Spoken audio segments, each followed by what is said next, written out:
All right.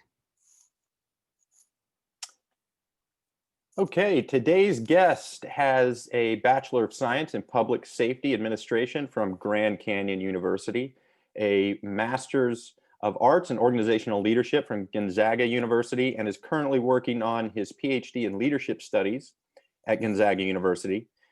He has also worked for 36 years in public safety as a firefighter and paramedic with the City of Scottsdale Fire Department. He spent 30 years teaching paramedics, paramedic students, doctors, nurses, and medical students, and 10 years teaching research methodology at Grand Canyon University. He is streaming to us now from the surface of the sun, otherwise known as Phoenix, Arizona. My good friend, Joe Johnson. Joe, how are you, my friend? Thank you for being here. Thank you for Wonderful. taking the time. Oh, very happy to do it. This sounds like it's going to be a fun experience. Yes, yes. I look forward to hearing your answers on some of these questions. So we'll get going right away. The first question I want to pose to you, as again, you have an extensive background in leadership, and as well as education and teaching. The first question I want to ask is, what do you think, and in your opinion, what does it take to be a good learner in life? A good learner. Well, the first thing I've noticed, and it's an observation thing, but it's supported in a lot of literature, is that the people who tend to learn tend to have a certain amount of humility. In other words, there is a willingness to be wrong. I think authenticity plays into that, a desire to have a search for truth. You have to be willing to accept when you're not right. Uh, we have to reevaluate the things that we hold as truisms today and see if they're still going to hold water later on when we re-examine them. There's so many times that we think we've got the answer, and that's just going to be something that we store away, and it's going to be there forever. But if we learned anything, particularly from our trip to Italy in leadership and Renaissance, is that everybody had thought that Aristotle had thought of everything worth knowing.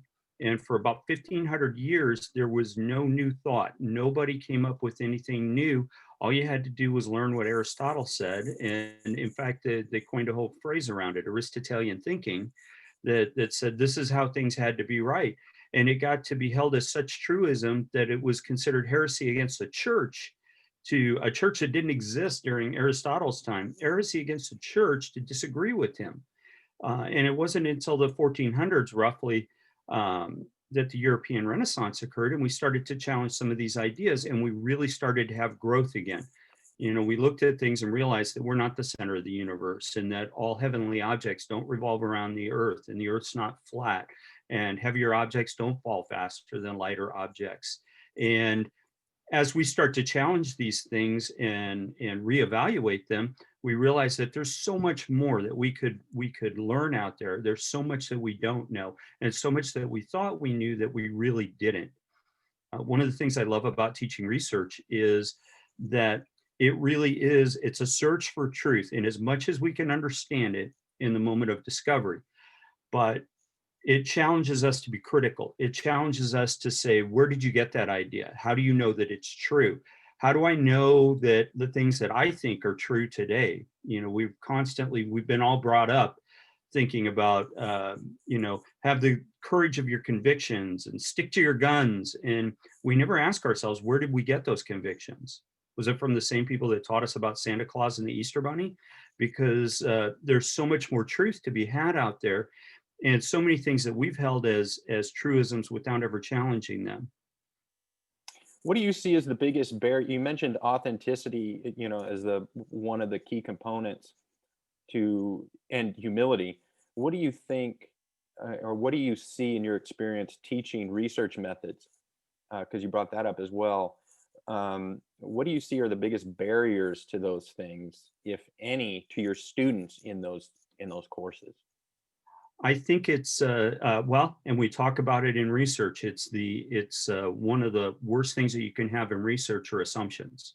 I mean, we're always going to have some, but the more assumptions we have, the more opportunity we have for our research to be derailed. The more things that we just take on faith and don't challenge, the more opportunities we have to be wrong. And if we're wrong in that, it's going to derail the rest of the work. I think it's the same thing in life, in dealing with our goals of being authentic. First of all, I don't think a lot of people understand what authenticity is, or how to even begin to search for it, or why they would want to search for it. And we wind up running on autopilot, which I see there's intentional living and then there is autopilot. And so many of us spend our time on autopilot. Well, this just is the way that it is. And we don't ever explore things, and we don't try to think about why we think about things the way we do.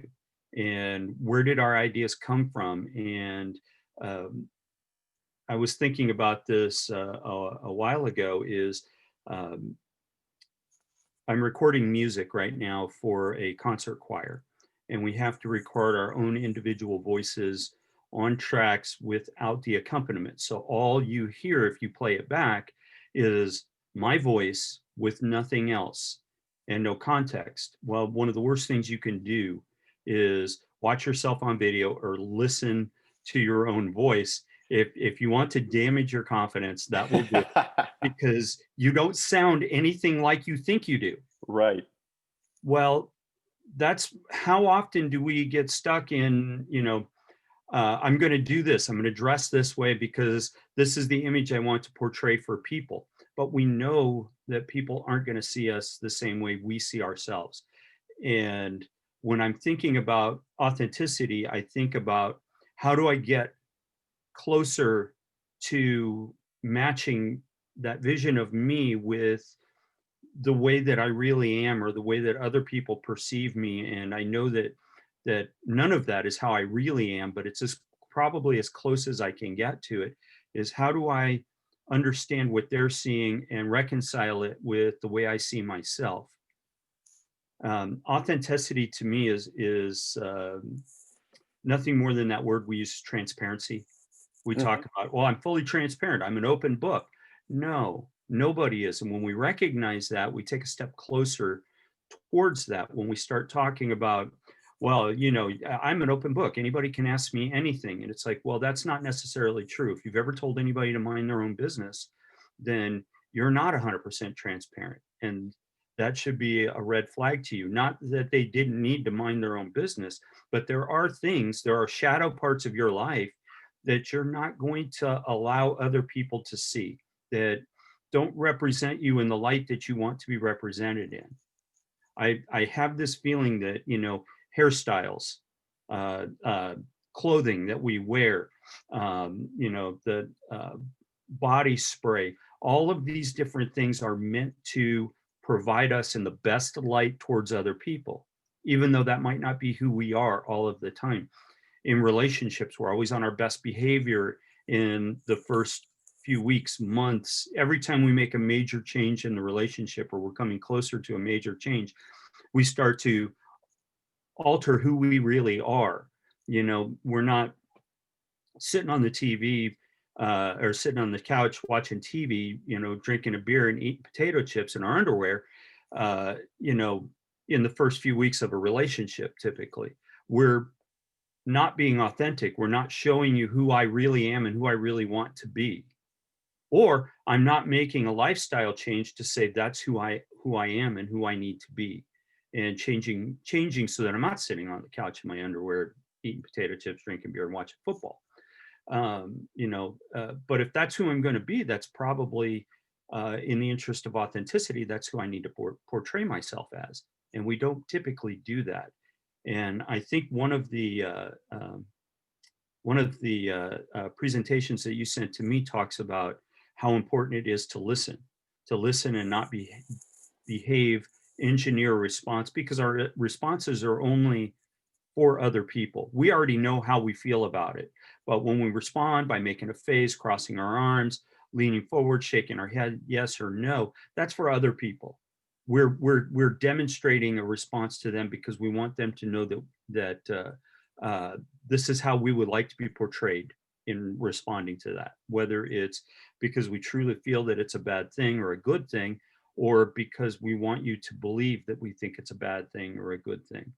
You know, how many people, churches are easy to pick on. If you think about the Christian faith, how many people are really passionate about an altar call in the middle of a church service, and how many of them are doing it because people are watching? And same thing in the Muslim faith, when in Afghanistan right now, when people are kneeling down to pray, there's a fair amount of them that are that devout that they're going to do their prayers 5 times a day. But there's also a fair amount that are afraid to be seen not doing it. So they engineer their response so that other people will see them doing it, and now they think a certain thing about them that may or may not be true. So when I'm thinking about learning, I'm thinking about the first thing that I need to learn is how to learn. And when I think about how to learn, I'm thinking about authenticity. I'm thinking about removing all the barriers between truly understanding something for all that it is and truly understanding myself. Because every time I learn something new, it's in relationship to, what does that mean to me? How does that affect me? How does that change who I am as a person? How should it change who I am as a person? Right. Yeah. No, I think I like what you're saying there. With are you doing? Do you believe it because somebody else told you to, and you have social pressure to, or do you believe it because you actually believe it? And that's an excellent point, to get to break you through to a more open mind that's easier to learn, instead of playing this game where we're just trying to reassure each other that our masks of identity are on straight.